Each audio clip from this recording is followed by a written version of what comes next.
Welcome back to the Warehouse Floor Conversations with the Industrial Property Team. Today, we're digging into one of the most misunderstood and overlooked parts of industrial real estate. What actually happens after you sign a lease or buy a building. You know, too often warehouse users think they're just leasing four walls and a roof. But the reality is that the architecture, permitted, and code compliance can either make or break a deal. So today, I'm joined by Mark Ars at Mode Architects, and we're going to be talking through some of the real estate issues we see occupiers get tied up with every day. Mark? Thanks for having me. Absolutely, man. Absolutely. This is fun. So we got a couple things here that you and I talk about a lot, but we're gonna start at the very top here. So Let's start with something that causes panic more than almost anything else: the occupancy permit. Yes. Right? Yes. So from your perspective, what actually triggers that occupancy permit? And it baffles me. Why are tenants so surprised by this sometimes? Well, one of my tenets is a building is not just a building, right? And we'll get into that. We'll get into that later. We'll get into that more in a minute. But I think there's two reasons that an occupancy permit could need to be pulled when a building either changes tenants or changes ownership. The first would be if you changed the use. In most cases, a warehouse user thinks they're not changing the use, so everything's fine. Where it gets tricky, though, is most warehouse users do have very specific racking layouts. Mm-hmm. And as soon as the racking layout changes, the paths of egress change. And as soon as the paths of egress change, the fire department and the building official want to know what those new layouts and those new aisles are, which is why they need a new occupancy permit. That's good. Okay. Particularly in Groveport, where there's a lot of warehouses, they are very keen on making everybody apply for occupancy permits for that very reason, because they know there's a virtual certainty that the racking will not go back exactly the place that it was. I'm glad you brought that up. We could probably do a whole segment on Groveport. We probably could. Currently, yeah. So if one is required, who is typically responsible for that, the landlord or the tenant? I would say in all cases, it's going to be the tenant's responsibility. Now, maybe the way the lease is structured, it's a turnkey deal or something where the landlord should be helping support them in that. But the person who's taking over the premises is the one who's changing the layout and thereby the ones creating the hardship, if you will. It's probably a little harsh to call it a hardship. So at what point in the deal process should the tenant or the tenant's advisor step back and say, wait a second here, there's going to be an occupancy permit needed. We need to call Mark. We need to slow down a second. Yeah, as you and I have discussed a lot, too often tenants are either on the goal line or have already done a deal before they find out something goes wrong. So I would advise that everybody looking for new real estate, regardless of the building type, should have a design professional on their team to look at a building. And we'll get in more of the nuances of that later, but if something is going to go wrong, wouldn't you want to know while you're negotiating the lease that there could be a 60, 90, 120-day design or drawing review period that could delay moving in or delay occupancy? I can't tell you how many times I get calls from someone who says, I've leased a warehouse, the fire marshal was just here, I'm trying to move in and they're telling me I can't. And they're just mortified when I tell them that it's going to be 2 weeks before I can get there, a month before I can have the drawings done, a month for the drawings to be reviewed, and then probably 2 to 4 weeks before the building official and the fire marshal come back and sign off on it. Yeah. And they didn't have 90 days of free rent built into the deal, and they have business operations that are now going to be disbanded, and there's nothing that can be done. Yeah. I have probably 3 or 4 deals we could talk about after this. Yeah.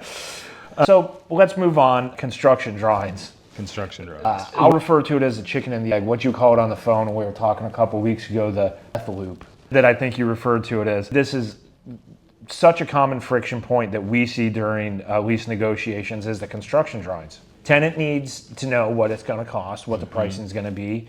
The landlord wants to know what the cost of this construction is, so he could either bill it back or amortize it, or the brokers could structure it however they want. But when you draw a floor plan on the back of a Tim Hortons napkin and you take it to your contractor, they don't typically like that. So this work needs to be done. There's kind of everyone's pointing at each other. He's paying for it. He's paying for it. How do you bridge that gap? It's definitely a difficult situation. I would suggest that tenants and savvy building owners should follow the model of developers. The developers that I have as clients are trusted confidants. I trust them. They trust me. When they have us get involved in those sorts of deals where they need to know what the numbers are, they bring us, they bring their trusted subcontractors, whether that be mechanical, electrical, plumbing, whatever is going to be changed, they bring them in and they try to get the best numbers that they can. I think far too often, you've either got those Class B or Class C building owners who don't have those relationships. And then you've got these tenants who may not even be from the region. They may not have relationships. I think that's where someone like you comes in and says, I know all those people. I think the best way to do it is to have a design professional and a builder that you can trust that can get involved early. And I think the napkin sketch, as you called it, the space plan, the test fit, that augmented with some very well-considered narrative notes from an engineering team can get you really close on what the estimated costs are. And I think far too often, not all the people are at the table that need to be to have those conversations. I think it's just another case in point for why you'd want to have your search team expanded to include more folks than just yourself and the broker, right? You want to have design professionals, you want to have a builder. So what we were working on a deal last year, and what knocked my socks off was, you don't have to give me the exact number, but roughly to do that back of the napkin sketch and the scope of work that is enough to provide a contractor a close enough number so we could finish structuring the deal. How much does that put back in the deal? How much does that cost? I think you should probably walk around with the rule of thumb that it's 15 cents a square foot right now. That's probably enough to get a design professional to help you a little bit. And when you start to think about, and warehouses might be a little tainted, right? That's probably more of an intensive planning area. Like when you're talking about a warehouse, unless we're getting into really intensive racking layouts or something, it could maybe even be a little bit more aggressive than that. But in the grand scheme of things, 10,000 square feet, like that's nothing. It's nothing. It's nothing. If you start to think about... And that's typically where we see this hang up. Once we get into larger size deals, you have a developer who owns the property and they have a deal, they have a contract with an architect that could do this stuff. And the tenants understand that. Typically we run into this in the, say, under 50,000 square foot deals. Where you have those local ownerships that don't have the same resources. But what's the rent on a 50,000 square foot warehouse per month? Per month, $35,000. $35,000, and I just told you that you could miss your move-in date by 3 months.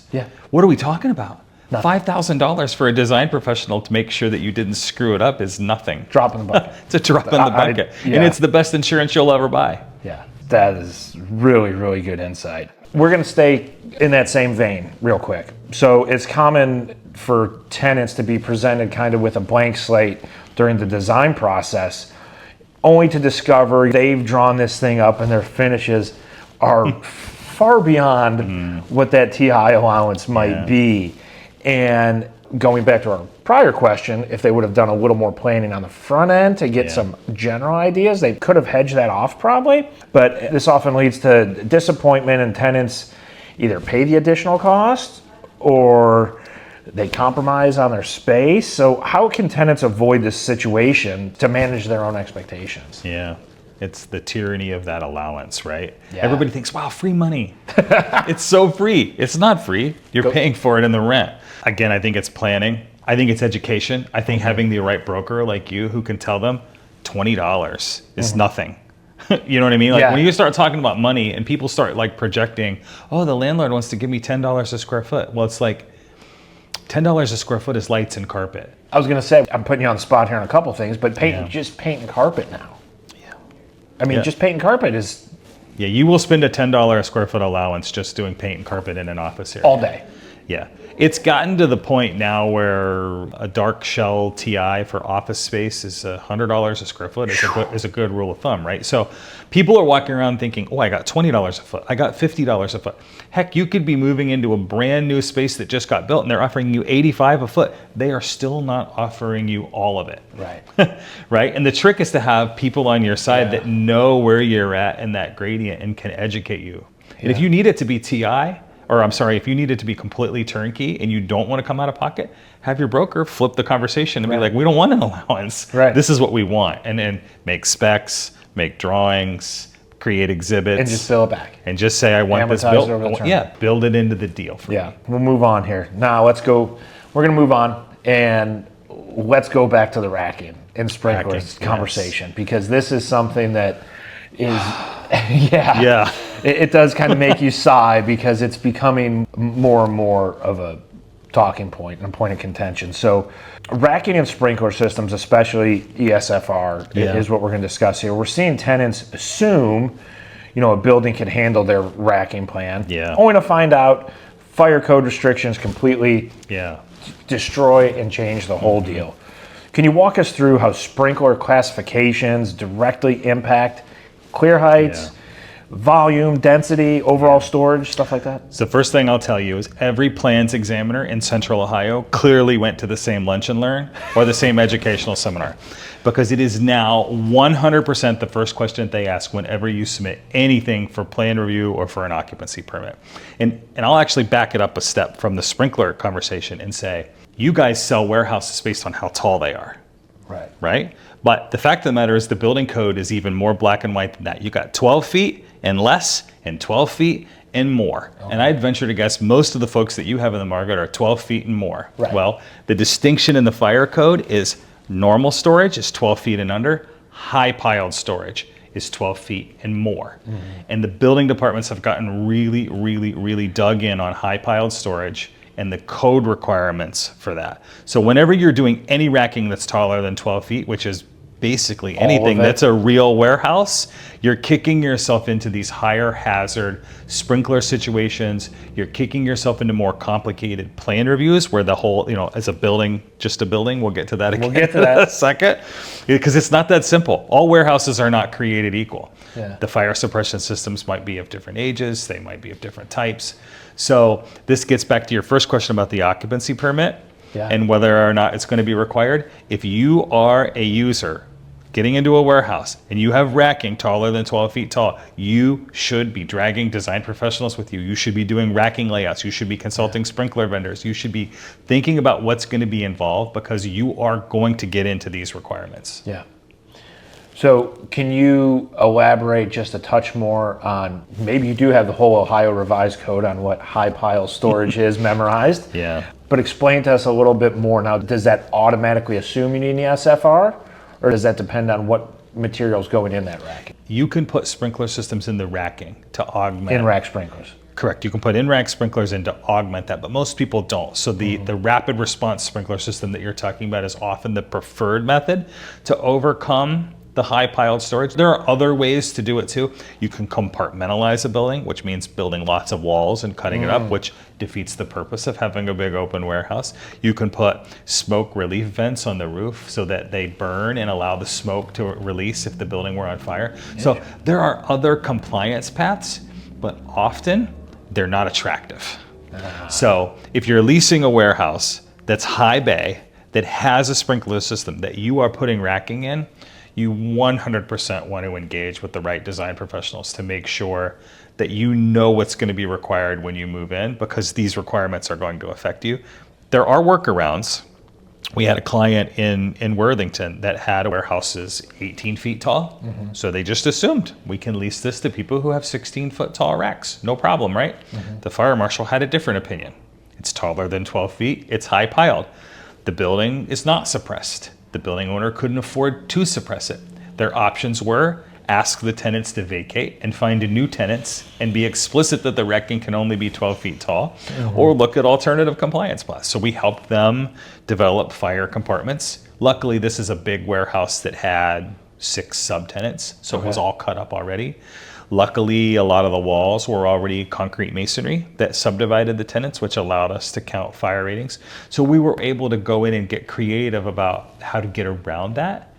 But when you're starting with a blank slate and you're a national company coming to a new region, you don't want to be looking at what your alternatives are. You need to be going in thinking like, okay, I have... Get it right the first time. Get it right the first time. I have got 20-foot high racking. What kind of sprinklers are in this building? What's going to be my cost to modify it? How is this going to affect my ability to change the racking in the future, or is it going to be fixed?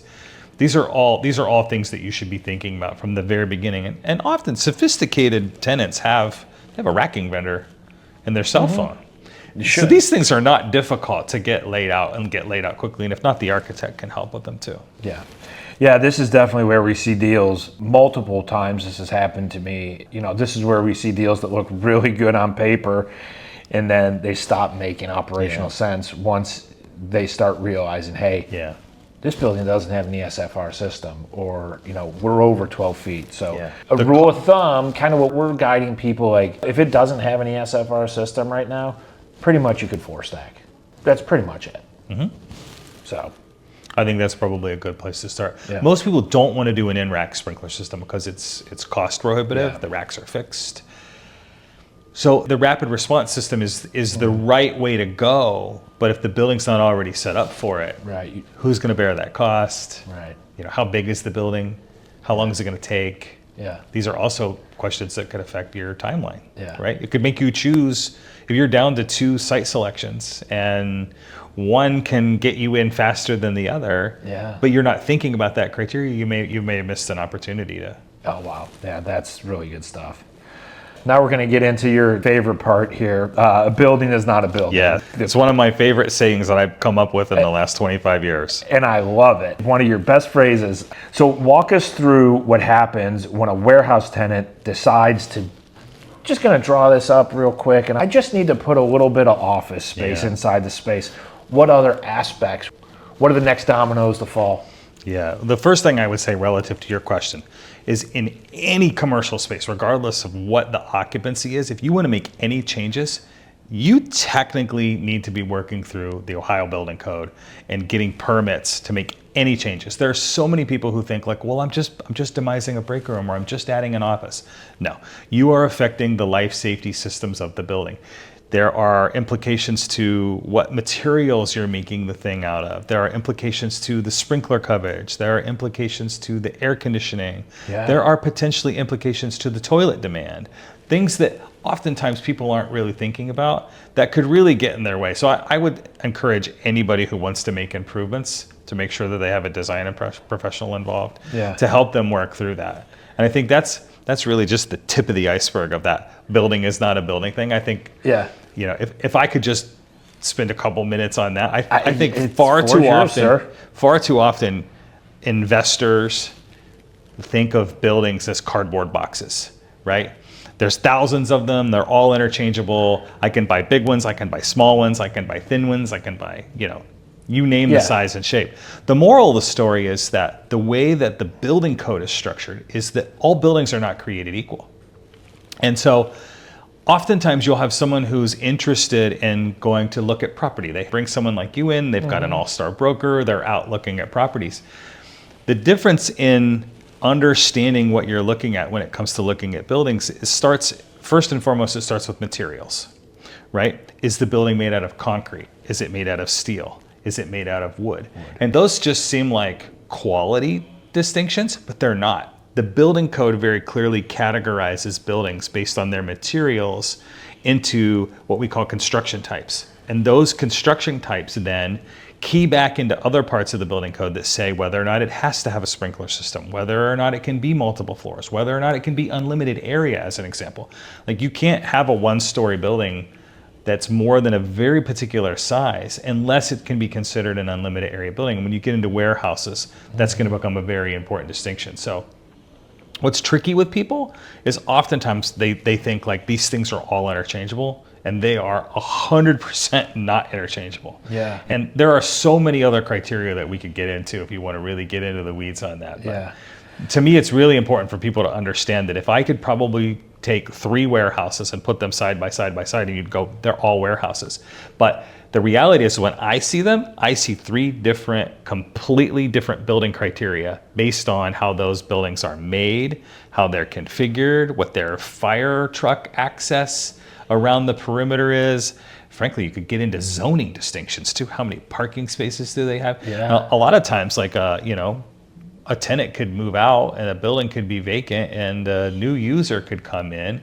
And back to your occupancy permit question, frankly, you might even be farther uphill than the occupancy permit. You may need to be asking a zoning official, like, hey, the grandfathered user who just left here lost the grandfathering, and my new guy thinks he gets the grandfathering back, and he's going, guess what? You don't. And you don't have enough parking spaces. You don't have enough loading spaces. How are you going to maneuver your 18-wheelers? Why are they on the street? Yeah. There's a lot of dangerous things that you can get into if you just assume maybe that's the best word for the day. So don't assume. Don't assume. How many of those calls have you got from tenants in Columbus here in the last 18 months after the zoning changes that their once grandfathered use is no longer? Surprisingly little. Okay. There are a lot of people who are interested in what happens next with the Columbus zoning code. The corridor arrangements with the density changes. I think we're eventually going to see developers latch onto that more. You're starting to see some of it right now. I think the shift in accessory dwelling units, the ADU legislation, is going to have a big impact, especially in the urban neighborhoods. The good news for folks is that if you're in a building, if you're occupying a building and someone changes the zoning code, you're fine. It's the next guy. It's the next guy, which harkens back to the reason why when someone's working with you looking for something new, they should be surrounding themselves with a team of experts. Yeah. So, I mean, we always paid attention to the zoning, obviously, but for years, if, you know, you see a warehouse building in Columbus, you know, it's either M1 or M2. And now, if I'm representing a buyer, tenant, or anybody, and you look, the first thing I do is go to the zoning code to see if it got swept up in that zoning Columbus process. Yeah, my favorite case study that I can think of that I'll tell you just really quickly, back to my building is not a building, and this whole zoning code distinction conversation is my friends at Columbus Brewing Company. Yeah. When they decided to leave the former Cameron Mitchell space here in the brewery district and they decided to branch out on their own, they went and they bought a warehouse out near Valley View. Was a former beer distribution building, right? Seems perfectly reasonable, right? You're a brewery, you're buying a warehouse that used to store beer. Seems reasonable, right? Not reasonable. People who make beer and people who store beer are not the same occupancy type.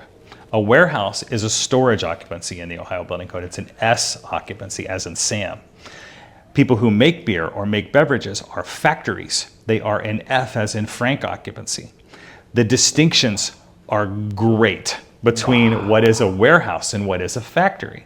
So what may seem fine as a warehouse is not fine as a factory. And I'm sure there's a lot of people who think that what they're trying to do in a warehouse is they might actually be producing things. I know some warehouse users are legitimately just storing things there, but this is a good distinction because we had a concrete frame building, no sprinkler, and they wanted to be able to do this factory occupancy there. Well, the fire requirements and sprinkler requirements for a factory occupancy are much stricter than they are for a storage occupancy. So the building did not comply, and we had to come up with creative ways to get around it. Interesting. But it's a good cautionary tale for people think buildings are just buildings and they're interchangeable. That's why I love that phrase so much, is because I can't tell you how many times I can boil down to the fact that someone made a decision thinking all buildings are created equal, and they're not. Yeah, that's definitely going to be the one takeaway here. If we don't get any others, that the building is not a building. Mark Roars. So here's another one that you had mentioned. Let's talk about the relationship dynamics, because this can get a little bit tricky. You have the owner. The owner has a contract with the architect, and the owner also has a contract with the contractor. But the architect and the contractor don't exactly have contracts with each other. Correct. Am I saying this correctly? Almost always never, unless there are ways to construct that arrangement differently. But yeah, we call it the three-legged stool in our industry. Yeah. Right? The owner, the architect, and the contractor. Yeah. So relatively simple concept, but where does that leave the tenant? And where does the tenant kind of get caught in the middle if they are contributing to the TI? Yeah. Who are they reporting to? Yeah. My advice to a tenant would always be, you want your own representation. And unless the deal is a turnkey deal, you probably want to control as much of it as you can, which would mean potentially, if it's an allowance deal, potentially hiring your own design professional and your own contractor. Yeah. Now, that seems risky, and some people aren't cut out for it, but the only way that you can truly control things is to do that. As difficult as it would be is when design professionals like myself have relationships with building owners or developers, we do so much work with them on a volume basis that they trust us and we trust them. Right. When we're doing work for them, for their customer, which is a tenant, we're really doing it for the watching out for the building owner's interests. Yeah.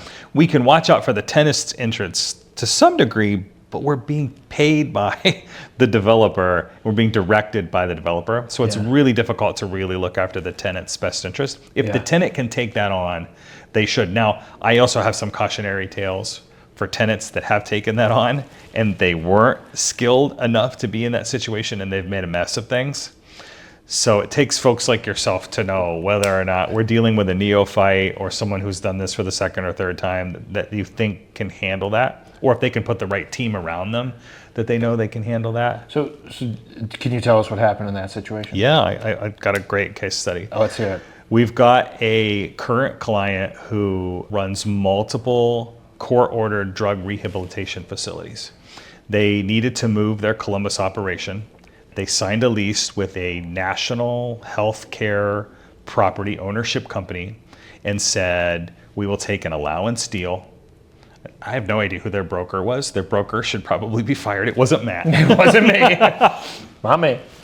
They took an allowance deal and they took the space as is, and they took it upon themselves to surround themselves with their own team, which on surface seems like Sure. a perfectly reasonable approach. It's kind of what you just described. It's what I just described. This particular tenant did not have the wherewithal to know whether or not they could trust the design professional or whether or not they could trust the builder. So in this circumstance, let's say I told you I was going to build medical space and the allowance that the landlord was offering me was $50 a square foot.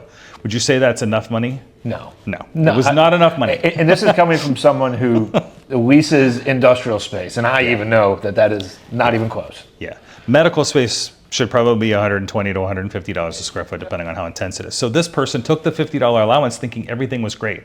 They had a builder that they had brought in who told them that they could build the space for a little under $600,000. And this is a 10,000 square foot space. So not far off from the allowance. Close.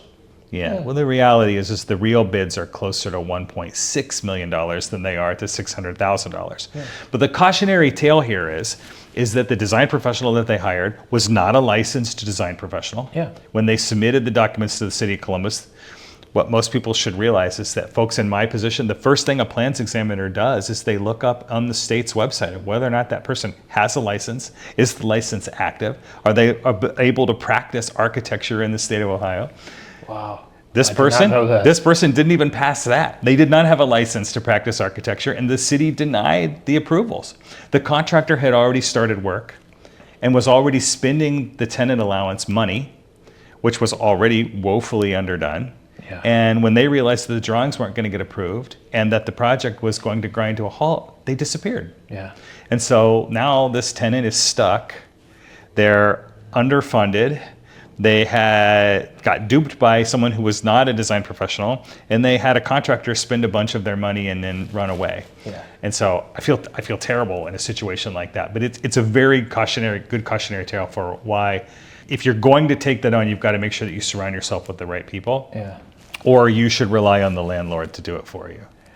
So I'm going to go back because I just thought of another question. This one happens to me often as well, something that you and I have discussed. You get the space plan, and a space plan is just, a piece of paper with a bunch of lines on it, essentially, is what I think that there's a common misconception that that's a drawing. That's a space plan. So you get the space plan, said tenant or owner or whoever takes it to a contractor, reputable or not, and they say, okay, yeah, here's the number for this. I hear the number and I know that it's grossly under market. That's why you're a good broker, because you just know. Because I mean, I talk to contractors and architects all the time. Yeah. So it doesn't pass the sniff test. And I get stuck in a situation where I'm like, listen, Mr. Client, if it seems too good to be true, it probably is. Something is wrong here.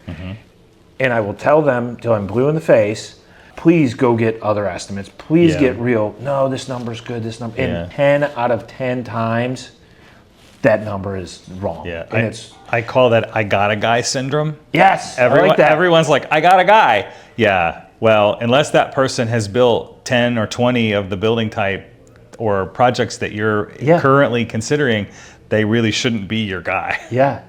So it's incumbent on brokers and advisors to explain, hey, there's other costs associated with this. That Tim Hortons napkin is not showing you. Well, and it's also incumbent upon folks who are doing these real estate deals to understand that their uncle, their cousin, their grandpa, unless it's one out of 10 times where that legitimately is their profession, Yeah. they cannot help you. Yeah. Going back to that same story I was telling you about the national healthcare real estate company, like they also told me a story of where they had leased some space to someone and the tenant took the project on and they hired a builder. And again, this is a commercial medical office building. It's what we would call non-combustible construction, right? It's made out of steel and concrete. And he said the tenant's contractor showed up and they were hauling wood studs into the building. And he said, I went up to them and I said, "Are you guys high?" And they were like, "No, we are not high. What are you talking about?" He goes, "You can't use those here." And it just like so many people just don't understand. Yeah, the I got a guy syndrome. It could get you in a lot of trouble. It almost always does. And I take it one further with the clients that I deal with on a daily basis. I separate people in the construction industry into two different categories. I have what I call bottom-up contractors, and I have what I call top-down contractors.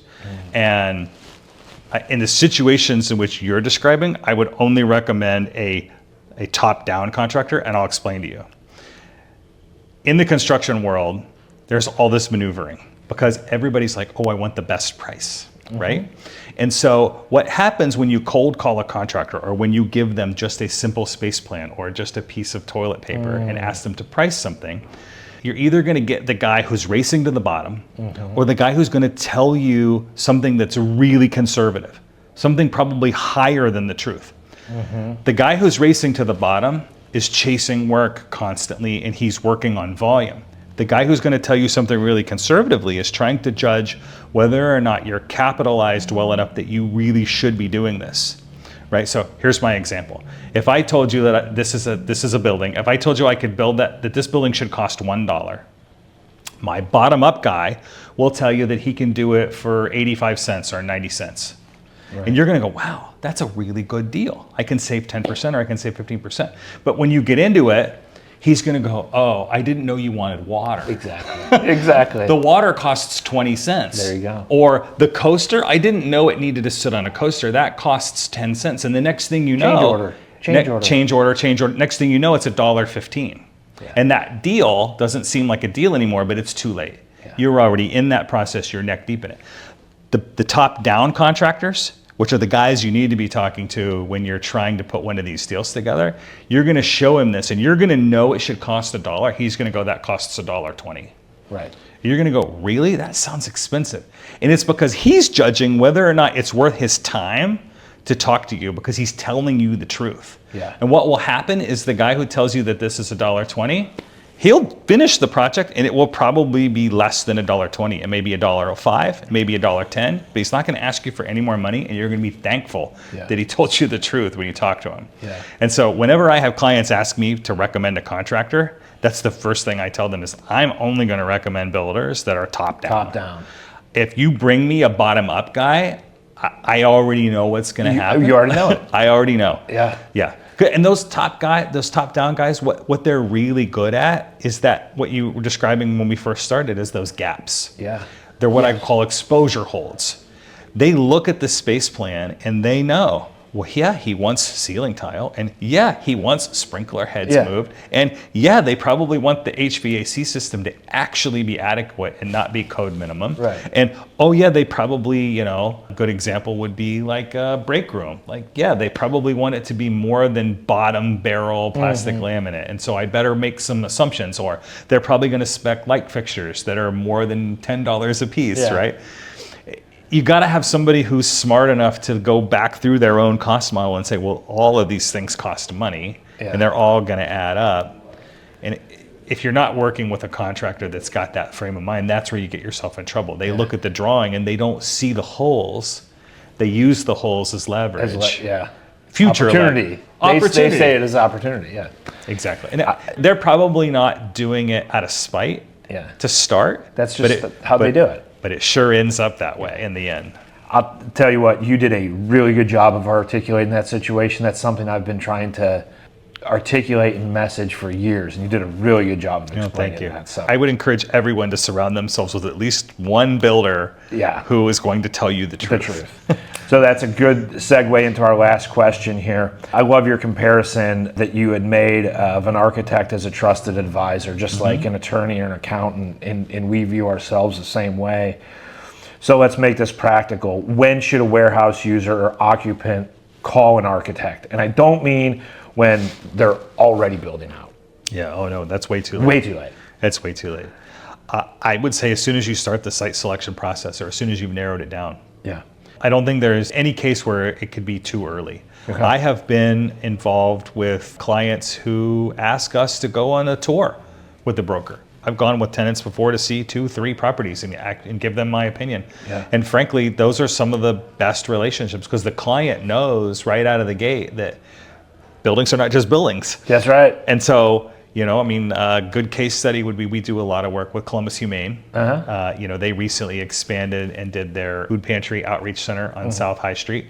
And the former CEO, when she was doing site selection, she was like, I realize that I'm throwing darts in veterinary deserts, but these are just buildings to me. And she's like, you see distinctions that I don't see. So I got invited to go tour all 3 buildings and I got to rank them just like everybody else did. And I was able to articulate the one had gravel parking. We're going to end up with stormwater issues. You can't just pave a gravel parking lot. And get away. How many times have you seen that one? Yeah. Right? There's a million cautionary tales like that, but capitalized well enough that you could afford it. Like it can't be too soon. The information that you could glean, even from it being from the climate of the local building official. I'm working with a guy now in the Groveport area who he purchased his first piece of property in Groveport, and he was duly notified as soon as the closing that the building needed an occupancy permit, and his question was why?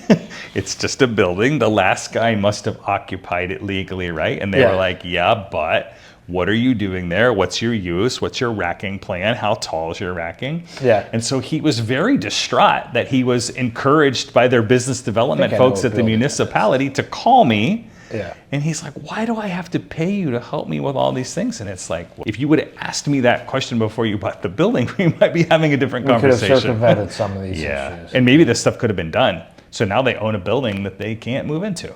Oh, geez. Right? So they've owned the building now for 3 months, and hopefully they'll be able to move in next month. Well, let me know if they need someone to sell it. I will. So this has been incredibly helpful because it reinforces something we see every day. Industrial real estate does not just live in silos. There's many aspects that go into it, and architecturally and permitting, those are definitely huge players. So brokerage, architecture, permitting, and operations are all connected. And the earlier these conversations happen, the fewer surprises we're going to run into later. So I just wanted to say thank you, Mark, for walking us through the realities of how things really work. And quite frankly, I came up with 3 or 4 more questions. We might have to do it again. So people want to get in touch with you. How do they get hold of you?